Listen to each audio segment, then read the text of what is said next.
is to not need the graph. Our goal is to not need the graphing calculator or the graph. Let's see what we can do. Yesterday, at the very end of yesterday, we were talking about discontinuities. Question, in a rational function,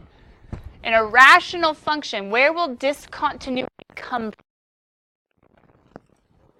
The denominator, because the denominator is not allowed to equal 0. So if I find the zeros of the denominator, I will find my discontinuities. But what types of discontinuities are there from denominators? I know it's way up there, but wholes and vertical asymptotes. How can we tell whether a 0 of a denominator is a whole or a vertical asymptote? Who can summarize for me? How can we tell if a 0 of a denominator, there are multiple ways of figuring it out, is a whole or a vertical asymptote? Who can remind us? Adam.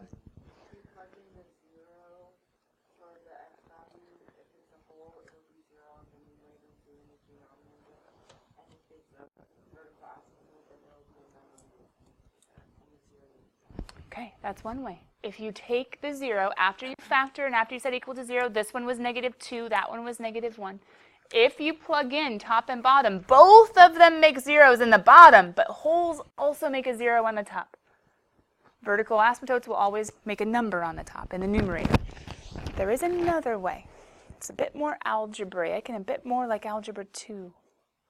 What's the other way to tell whether a 0 is a whole or a vertical asymptote? Tony. Simplify. Which one simplifies away, aka reduces away?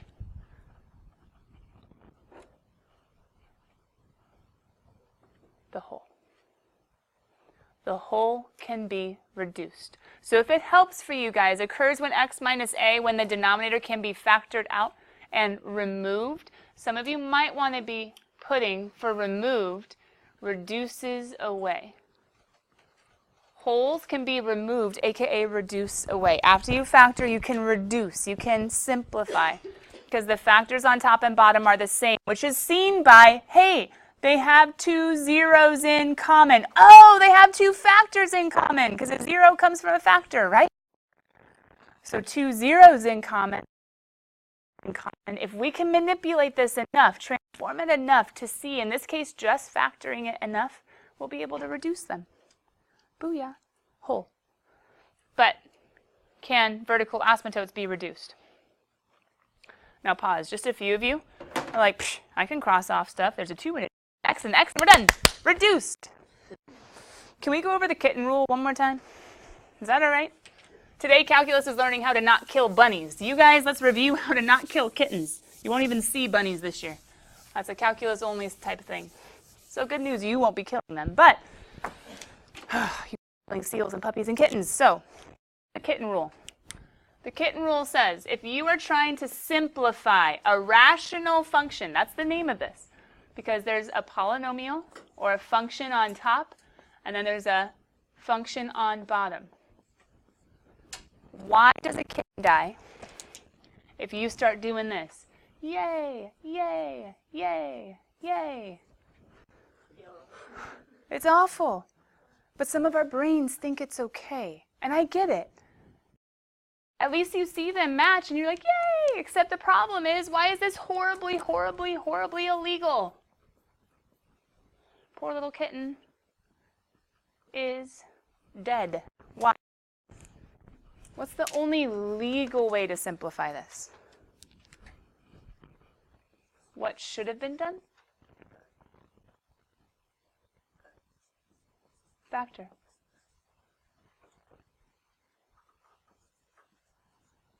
Okay, you guys help. How does the top factor? For this one, how does the top factor? Good. X plus 5 and x. Some of you guys did the x method in your head. That's good. How's the bottom factor? Yeah, whichever order you do it, it's totally okay. Difference of squares. Does anything reduce? Because there are no shared factors, right? We are not allowed to simplify across addition and subtraction. We can only simplify factors. Some of you guys get into that mode because you've done Algebra 1 stuff where you had things like x's and y's and z's, and then you had other x's, and then you had other y's, and then you had other z's. And you were like, yay, let's cross, let's cross, let's cross, let's like simplify. I get that, but what was the operation in between? Multiplication. These were factors. We could have done little parentheses around each of them and then started dealing with them. They were little baby factors. Some of you were thinking like with the numbers, if you have something like 15 over 50. Now, can we just randomly say, hey, the fives? No. But how can we legally reduce 15 over 50? See the 15 as 3 times 5? See the 50 as 10 times 5? Why is that legal? Multiplication. The only way to simplify is multiplication. So you have to factor first and then reduce. I know I'm kind of beating a dead horse, but so many kittens die in the course of these classes. And seals and puppies and bunnies. Turtles, not so much, but that's a calculus thing too. Well, it could be pre-cal or calculus. Anyway, moving on.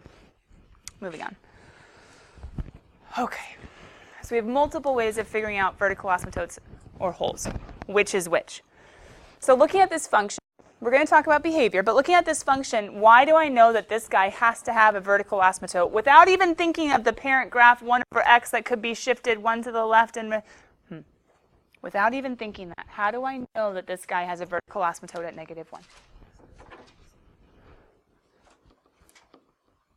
I heard a couple different things. I think I agree with both. One is, can this x plus 1 reduce out or away? No. The second thing is, Adam, were you saying this one? What would happen if we did try to plug in -1? Number over 0. Whether you plug in, see the number over 0, or whether you see that it will not reduce away, either way, I have a vertical asymptote at -1, okay? And that comes from me just identifying the domain problem or the discontinuity. X cannot equal -1. That's the domain. But what kind of discontinuity exists there? A vertical asymptote. So what's this page saying? If you have a VA, if you have a vertical asymptote, what if they're asking you the behavior coming towards the vertical asymptote? Now remember, this entire chapter 2, we're learning all sorts of different things, but the long story short is we're trying to be able to identify important key characteristics of big polynomials and rational functions. That's the title of chapter 2. In the midst of it, we're talking about all sorts of different math that we have to do. We reviewed imaginary numbers because sometimes polynomials have complex zeros. We reviewed factoring. We reviewed synthetic division, long division. What else did we talk about? Degree, turning points. Oh, we were trying to graph those nasty polynomials. Guess what we might be trying to do here? Graph rational functions. If we're trying to graph rational functions, if we find a vertical asymptote, what do we need to know if we're trying to graph? Whether the function as it comes in is going up or going down. Wait, why is that the only option? It can't go through, it can't hit it. So it's either going to skim it going up or it's going to skim it going down. If you're coming towards a wall and you're not going to hit it, what are you going to do? Somehow you're going to swerve, right? Okay, so what can I fill in these blanks for? Where will the y's be going as you come from either side of a vertical asymptote? What are the two options? Infinity or negative infinity? Perfect, Robbie. You got it. I could even put a little arrow in there. Remember the approaching arrow? So f of x's are going to be approaching either positive or negative infinity as I come in towards a vertical asymptote. When else have we used the approaching word and arrow this chapter? End behavior. We were going to the right and to the left. What's the function doing? But now we're coming in towards a vertical asymptote. What's the function doing? I just did all 4 possible options, right? Vertical asymptotes. What could happen? I could have that happen. I could have that happen. I could have, right, towards a vertical asymptote. I could have that happen, or I could have that happen. Those are my only possible combinations. Do you guys agree? Either both swerving up, both swerving down, or one going down, one going up, or the other going down as the other goes up. Right? Those are my 4 options. But how do I mathematically write that? Well, okay. I told you guys to go ahead and get your graphing calculator. I told you to go ahead and put the function in your y1. Did you guys get it? And then I told you to figure out this table setup, putting ask. These actually don't really matter. As long as you have ask, your table should be blank unless you have some stuff from before. Then delete, delete, delete, delete, delete, all that out. Now, if you could see the tables, I know they were a little bit small. I apologize. I'll make them a little bit bigger. What kinds of numbers was I plugging into my table? Did you guys figure out? Let's look at these first numbers up here, the first table. When I have a negative 0.5, a negative 0.9, a negative 0.99, I am approaching the asymptote. Do you guys agree? Negative 1, why did I plug in a negative 1? Negative 1 is going to be an error, right? Isn't that just the asymptote itself? Pause. Did I plug in a negative 1? Remember, your calculator has to round it, yeah? I plugged in a negative 0.99999. Negative 0.99999. Okay. Remember, the calculator can handle it as long as it doesn't go beyond this region. If you put more 9s, negative 0.9s, it's going to round it. But still fitting in the window. So it's plugging in and getting, wait, scientific notation, negative 3 times 10 to the 5th. Doesn't that mean negative 3 with 5 zeros after it? Guys, where's the graph going? If at 1 second, as you're coming in, wait, hold on. How am I coming in towards the vertical asymptote? Is this coming, think number line. If I have a vertical asymptote, think x-axis at negative 1. This first table, is it coming from the right or from the left of the vertical asymptote at negative 1? From the right. Why? Those numbers are closer to 0, right? Negative 0.5, negative 0.9, negative 0.999. It hasn't gotten to negative 1 yet. So this table is going to be from the right. From the right. Remember, end behavior, to the right, to the left. But asymptote behavior, from the right. What's this guy going to be then? From the left. Now, there is really snazzy notation. I'm going to use the word for right now. There is really snazzy notation coming from the right of a number and from the left of a number. But for right now, let's say from the right of x equals negative 1. I'm going to leave a little space. I'm going to show that snazzy notation. You guys should be able to fit this all on one line, though. Then you could just write it right below. From the right of my vertical asymptote, from the right of negative 1, where is f of x approaching?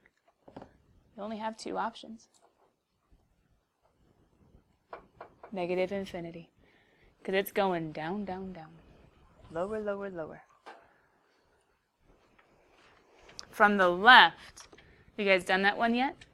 Plugging in negative 2, plugging it in negative 1.1, plugging in negative 1.01, negative 1.001, and I didn't show it, but if I went up, guess what? This is going to be negative 1.00001. Where are my y's going? Positive infinity.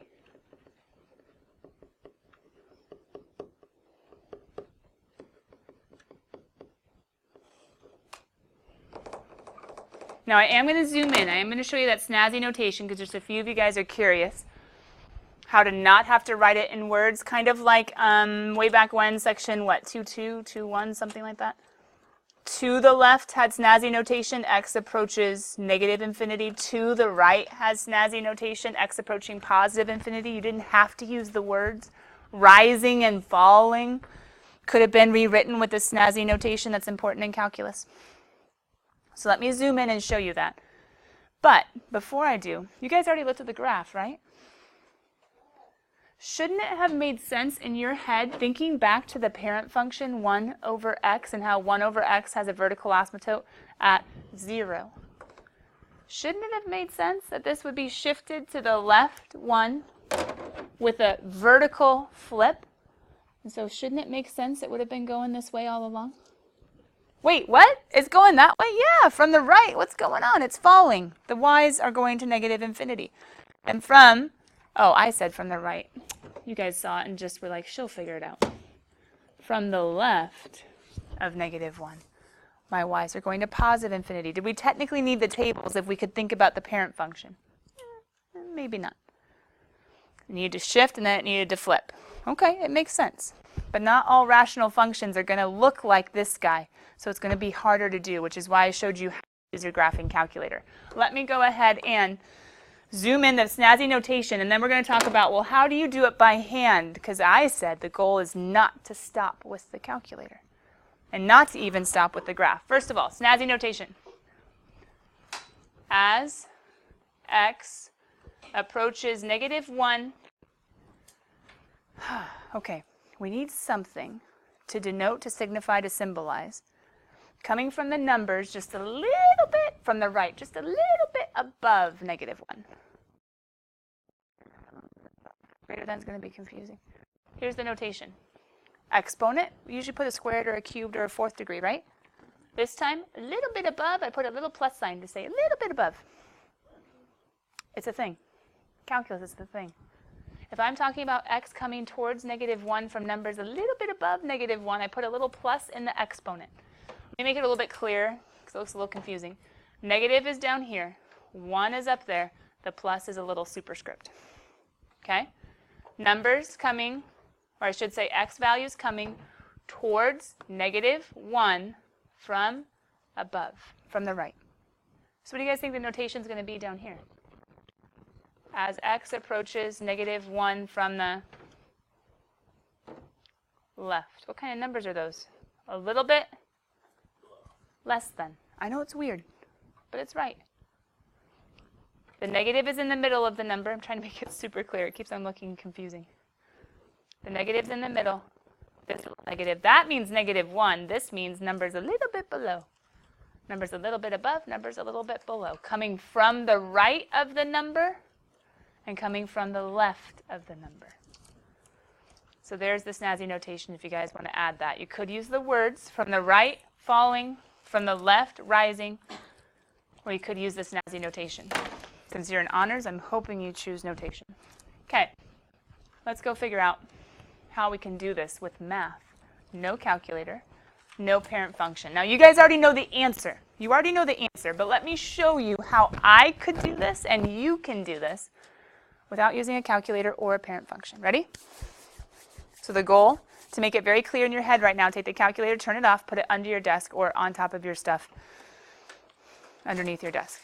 Like in your head, we're closing the calculator saying, I don't need you. Okay? Sometimes we need like an actual motion to say, get away. There's a life lesson in that with accountability, but anyway. Put it away. All right.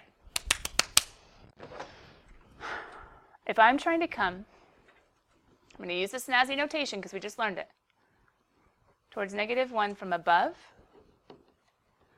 and towards negative 1 from below. We would have already thought about how, hey, I have a discontinuity at negative 1. We could have plugged in, seen a number over 0, or checked our factors and seen that it doesn't reduce. So not only does x not able to be negative 1, but I also have specific vertical asymptote at negative 1. And I'm trying to check the behavior. Okay. As x comes towards negative 1 from above, as x comes towards negative 1 from below. I want you guys to write down, when checking behavior with math, plug in a test point. That does not look like plug. I don't know what it looks like. Plug in a test value and check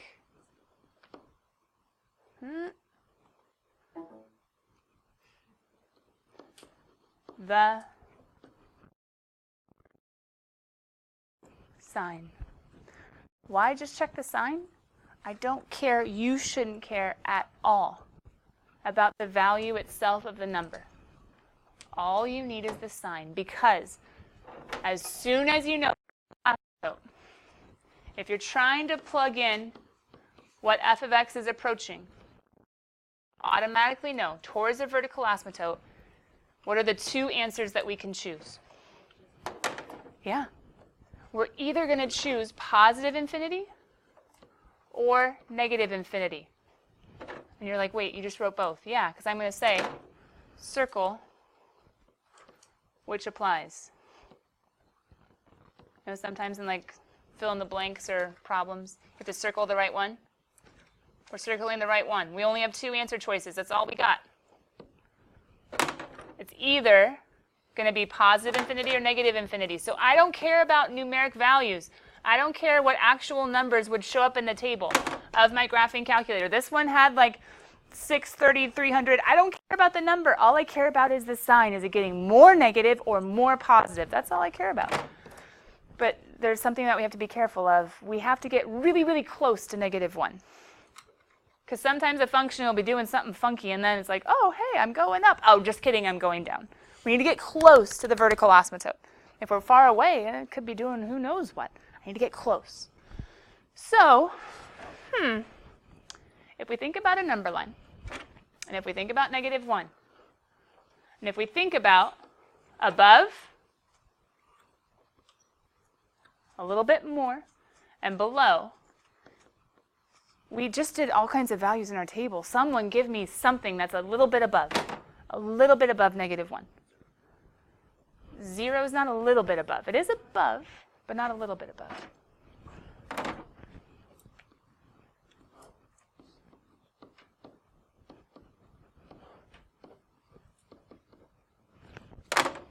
So we're testing.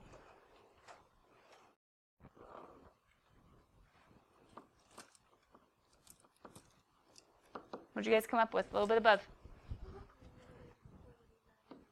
Good. -0.9, -0.99, -0.999.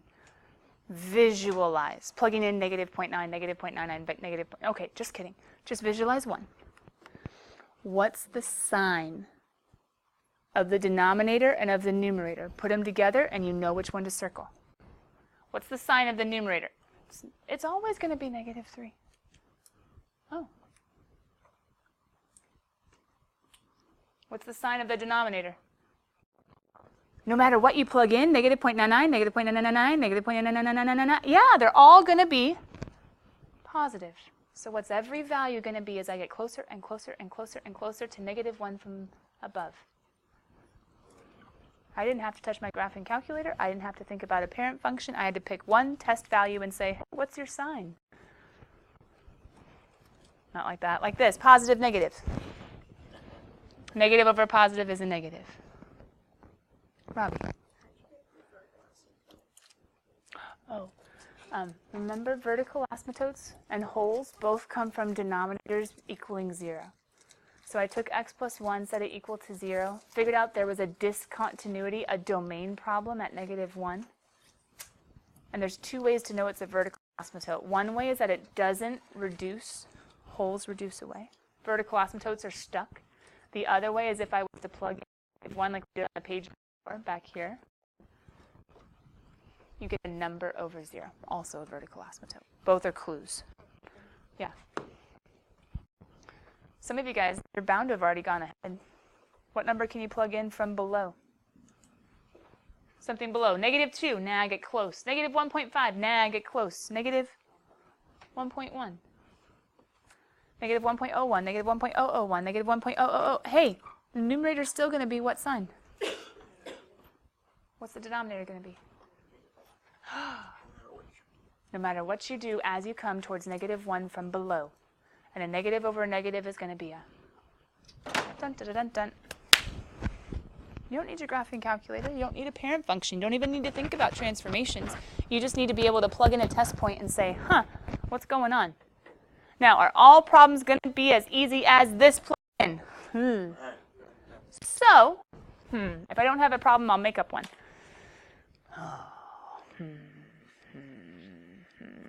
We'll have other ones as we go. Hang in there, and we'll get to one that's a little bit harder with a vertical asymptote, and I'll give you a technique for it. Okay? But we can't spend all day on vertical asymptotes. We have to get to horizontal asymptotes, and as you guys noticed, if you're paying attention, We also have to get to slanty or oblique asymptotes.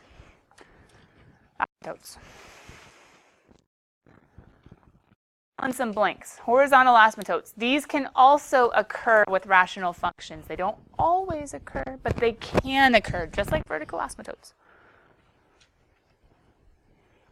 Horizontal asymptotes can occur. And a horizontal asymptote is going to happen when the y values start to stabilize. As x goes to negative infinity or positive infinity, I'm going to put some words in here. Review from end behavior as I'm going to the left of a graph or to the right, using some words from end behavior way back when, leading coefficient test. As I go to the right or to the left, what if the function doesn't go to positive infinity or negative infinity? Polynomials always go to positive infinity or negative infinity. Remember, up, down, up, down, right? Polynomials will always go to infinities as I go to the end. But rational functions, depending on the denominator, the y value might start to stabilize. Get closer and closer and closer, kind of settle. Instead of going to positive or negative infinity, the y's might start to settle. And as the y's start to settle, I'm going to have, if it happens, a horizontal asymptote there. If the y's are stabilizing towards one set constant, like a horizontal line, that's going to be a horizontal asymptote. Now, ironically enough, I'll just tell you now, a graph is totally allowed to cross a horizontal asymptote. It's allowed to cross it.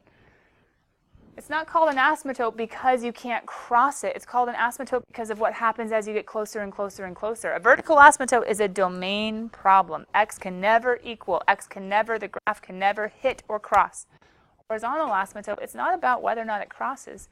It's about what's going on to the right, to the left. Maybe it goes through, but will the y's stabilize? And how do we know if they stabilize? Degree test. This is from Algebra 2. Degree test. We look at the top, we look at the bottom, the numerator and denominator. And basically, long story short, who wins? With the degrees, not the numbers, not the coefficients, not the number of terms, not the one with the most toys wins. Who has the strongest degree? If the top wins, ain't nothing holding them back. Meaning, it's not stabilizing. There's no horizontal asymptote. Basically, we could do long division and we would get a polynomial, which means meaning the function is going to positive or negative infinity. If the top wins, long division would end up in a polynomial. That thing's going to be going to positive or negative infinity. There is no horizontal asymptote. If the top wins, nothing's holding him back. The bottom is dividing. So if the bottom wins, there is a horizontal asymptote. And it's going all the way back, aka it's going to stabilize to 0. The tops are not going to get away. The tops are going to stabilize to 0. And the last case is if the degree of the top equals the degree of the bottom. If the degrees are the same, then we're going to have a horizontal asymptote also, because the top's not getting away, but the bottom's also not having its way and going to 0. The horizontal asymptote is going to be at y equals the ratio of the leading coefficients. And just because you're in honors, there are harder functions than you are going to see this year. There are more complicated functions than the ones that you are going to see. For the ones you're going to see, this is enough. But technically, for future problems, you would have to put in check the sign, because the natural signs that show up when you take the ratio of the leading coefficients aren't always the right ones. Because sometimes as you go to positive infinity as you go to the right, or as you go to negative infinity as you go to the left with your x values, sometimes you might end up approaching a few different horizontal asymptotes. Not a few, a couple, based on the nature of the function. But it's only for really weird functions where it's not enough to just take the ratio of the leading coefficient. Sometimes you might have to check the sign in harder problems. But here's the long story short. This case, top wins, none. Bottom wins, yes at 0. Tie, ratio of leading coefficient. So how do we use that to find some horizontal asymptotes of this guy? Horizontal asymptotes of this guy. Okay, let me make him a little bit bigger just in case you can't see. 5 minus x squared all over 33x wins. Top. 2 terms? No. Because he has a 5, not a 33? No, because his x is squared. So if you were to do long division, you would actually end up with a linear function who's going to be going to infinities. AKA, no. Asymptote. Why? Top wins. You guys can graph him and see he's actually a line. But he's a line that's diagonal. He's not getting stabilized. So how about this guy?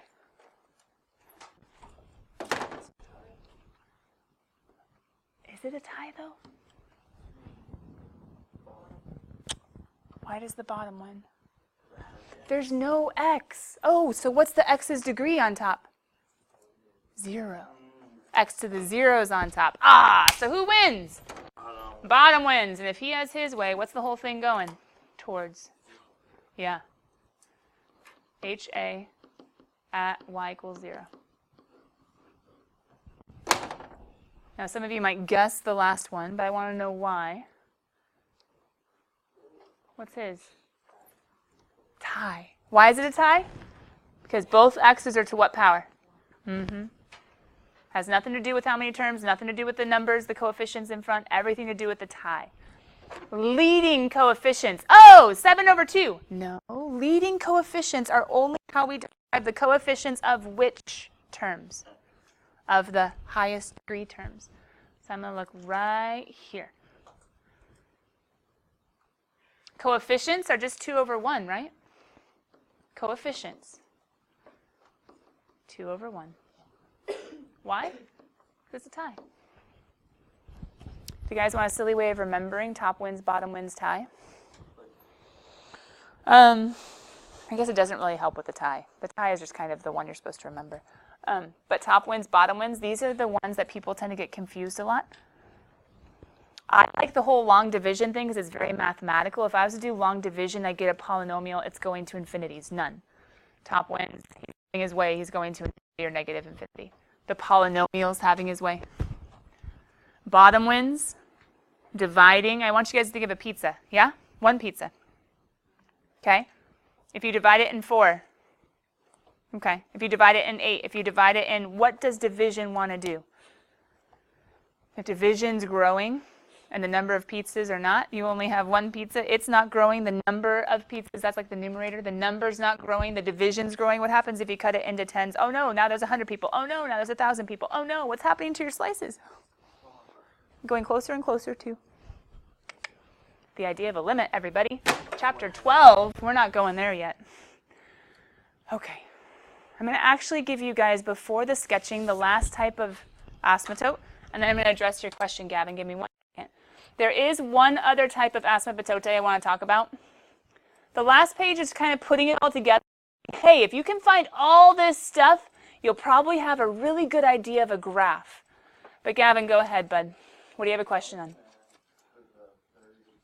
Yeah, the tie. Because whenever there's a tie, you take the 2 terms with the highest degrees, which should be the same, and then you take their coefficients. So ours was 2x and 1x. 2 over 1 was my horizontal asymptote. Does that make sense? Good. These are the last 2 pages of notes. This one's just putting everything together and saying, hey, you've learned a lot in Chapter 1 and Chapter 2 about functions. And you've just learned a lot about rational functions. Put it all together and see if you can sketch. That's what this page is. The last new thing is this page. Slant asymptote. I had a student a long time ago. They actually just graduated college last year. This class, my first BC class. And he always called asymptotes asymptote. So if I ever say that, I'm just going back in time a little bit. So slant asymptotes, slant asymptotes. Technically, they are called oblique and you find it, using long division, ignoring the remainder. Using long division, ignoring the remainder, and you only will have a slant asymptote when the degree of the numerator is not just higher than, 1 higher than.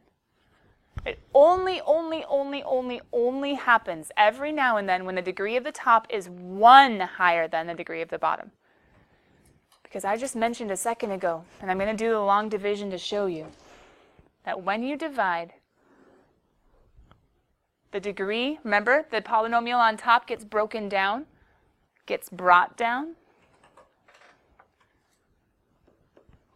So only when the top is winning only by 1 degree, only then will you have a line come out from the long division.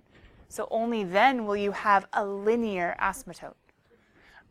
I'm going to go ahead and do long division the way that we've learned before. Not killing a seal.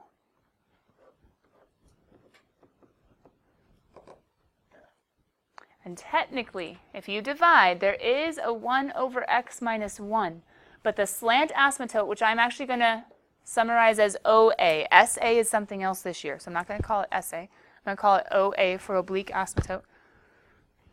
The slanty asymptote, that's more the idea, is going to be at the part of the long division, ignoring the remainder. Now, this is the correct answer to long division, but the oblique asymptote is going to be at y equals x. The oblique asymptote is going to be at y equals x, which means when you go to make your graph, you're going to do a dotted line at y equals x also, and somehow your graph is going to have to skim this as well. Now, if I was to look at this guy, he doesn't have a horizontal asymptote. He does have a vertical asymptote. Oh my goodness, there's so much I can do. Exactly. You can try to simplify with factoring if you have a rational function. Simplify with factoring. You can think about, as you're trying to simplify and factor, think about domain with holes and vertical asymptotes. Because as you factor, that's a great time to have holes and vertical asymptotes. You can plot y-intercepts, which is when x is equal to 0. You can plot x-intercepts, which is when y is equal to 0. And more, maybe there's multiple ones. Maybe there's only one. But you can find the intercepts. From your work up here with domain, you can sketch vertical asymptotes, including behavior. You can know whether or not, without even using a graphing calculator, or even if this doesn't look like a 1 over x, you can tell from what we just talked about a little bit ago. Is the graph that y is going to be going to positive infinity or negative infinity by plugging in test points really close to the vertical asymptote on either side. You can find and sketch horizontal asymptotes using the degree test that we just talked about. And then you can always use our sign chart trick to take your important points from up here, any domain problems, any intercepts, x-intercepts, to take all of your special x points. And I've said use your x-intercepts and your vertical asymptotes to make intervals, and then just find one point in between. Each and every interval, find one point to get just a few more points like we did with sign charts before. Use smooth curves to connect, and then you can check with your grapher and see how close you got. I have a great opener problem for tomorrow that puts everything together with this function, you guys identifying as much as is possible. But tonight in homework, I think you might need to practice some things like degree tests. Maybe practice some things like behavior near the vertical asymptotes. And if you get to any graphing ones, do your best. If you get to any graphing ones, do your best. But you might want to post me a quick comment before putting up your homework if you get stuck on the ones and say, I did the best I could up to. If you get stuck on the graphs, that's okay. Still post your homework. Sound good? Yeah. Get out of here. Bye, guys. Yeah, homework still due, but if you get stuck on these final grapha, you can go ahead and post a comment for me, and I'll excuse it. Try at least one, though.